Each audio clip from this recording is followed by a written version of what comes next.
book just helped me to realize that, it's not about perfection. Like, I am one of those people, I have a planner, I have my to-do list, and I would used to have like 20 things on my to-do list.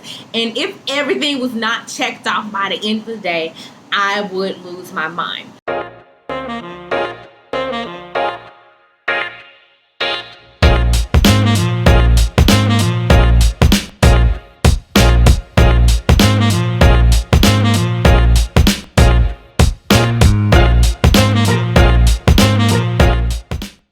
So I know first time authors can, get nervous about even starting to write their book because they're wondering, is my book going to be impactful? But you never know the way that your book is going to impact the reader.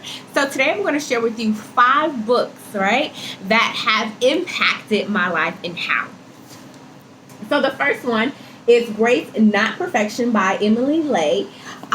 This book just helped me to realize that, it's not about perfection. Like, I am one of those people, I have a planner, I have my to-do list, and I would used to have like 20 things on my to-do list. And if everything was not checked off by the end of the day, I would lose my mind. And this book really taught me grace and not perfection. So just really having your top 3 things to do for the day, and then everything else is just icing on the cake. So this really helped me to just allow, give myself grace. This next book, Daring Greatly by Brene Brown. Honey, if you've never heard of her, you need to look her up. Look at her TED Talk. This book really talks about being vulnerable and being okay with being uncomfortable. And that is all we need, all right? We really have to dare greatly, go out here and make some big and bold moves. The third book, I read this like over a decade ago. You may not be able to see it, but it's The $40 Million Slave. Like I said, I read this book over a decade. And so it really impacted me because we've come a long way, granted, but we have so much more to do.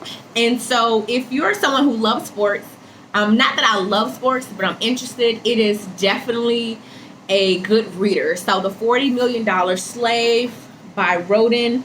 Once again, The $40 Million Slave. It is a great, a great book to kind of shift your thoughts on some things. All right, let me tell y'all something before I share this book.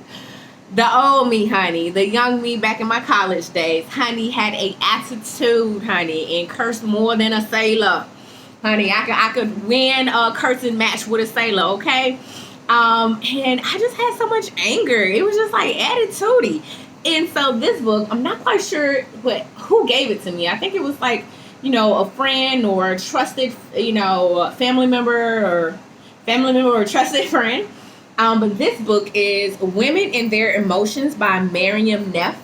I'm not gonna lie, when they gave it to me, I was like, oh honey, I already know this book ain't for me. Because the cover is not as appealing as I would want it. But let me tell you something.